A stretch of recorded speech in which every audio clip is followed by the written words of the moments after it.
I made this entry like 4 times. It's still not working. So I want to talk about 50 Shades of Grey because it came out on demand yesterday, and I do not go to the movies. Movies are new to me when they come out on demand, and I've been looking forward to this movie for all the obvious reasons. First, it was the book, and it was a cultural phenomenon, and all the women in the world read it, and I'm sure some men. My mom, who's 81, read all three books already. And then, the anticipation for the movie, who was going to play the lead female, who was going to play the lead male, to the movie coming out and making a gazillion dollars. So, I did have a lot of preconceived notions and prejudice going into the movie, and was looking forward to seeing it. So I saw it yesterday at 6 in the morning. I liked it. For me, love stories is where it's at. I don't like horror films. I don't like mystery that much. I don't like action movies. I like love stories, some dramas, not too much, and I like political dramas. That's basic word. But love stories and romantic comedies, I'm in. Even if they're bad, sometimes it's like, uh, it's like chocolate for me. I eat it. I love it. And this is, I'm going to say, a good love story. There's some stuff to talk about here. Even if it's stuff that is not that creative or it's a theme that's been presented over and over again, I think it's good. And basically, the premise is that this guy, Christian Steele, is a billionaire who's hot, good looking, and sort of mysterious. A billionaire, powerful guy, who I'm going to say is in his late 20s or early 30s. And he meets this girl, Anastasia Steele is her name. Can you believe that? It's like some of it is like, really, lady, like let's try to like workshop these ideas a little bit. But I'm fine. I'm fine. And she's she's about to graduate college. She's an English lit major, and it all takes place in Portland and Seattle, which, by the way, have gotten voted like number one and number two or number three fetish cities in the United States. And it's all really gray and stark, and I liked it. I'm like, director of photography, you did your job. That's excellent, all good. That's all great. They have an instant chemistry. They start becoming close, and basically he discloses to her that he does not do romance, and he's got this whole BDSM life.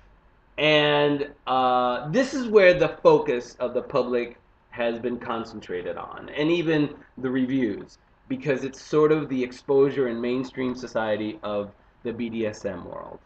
And I think that's good because America is kind of coming to terms with their fetishes and their freakness, and that's all great and I think positive. I'm gonna say the scenes were like kind of not titillating, not tame either, but just kind of neither here nor there. I think that for all the restrictions that a movie like that can have for it not to have an X rating, there are some choices that could have been made to for it to have been at least a little bit more not pornographic but erotic. So um, he's doesn't come across to me as a true alpha or dom. But fine. Honestly, I didn't care about it. In fact, those scenes seemed a little funny to me. And they also seemed a little funny to Dakota Johnson, who played Anastasia Steele. It's like she's doing the scenes, and she's like I don't know, something. It's fine, fine. That's all fine.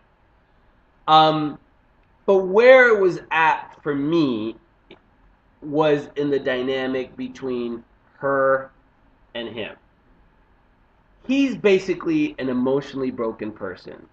And how he's expressing this emotional brokenness is through this fetish. That I didn't like because you don't have to be out of touch with your emotions to have a freak side about you, or you don't have to have a twisted relationship with your emotions to have a freak side about you. But fine, that doesn't even matter. We go along with the story.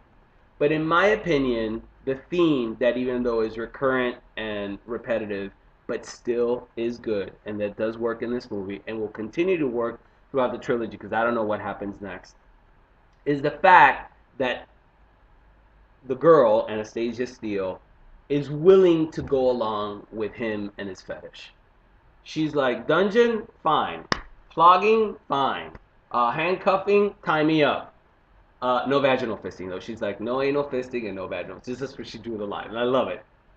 Um, but where she's uncompromising is when it comes to the tender expression of their dynamic. She's like, I am willing to give in to your fetish.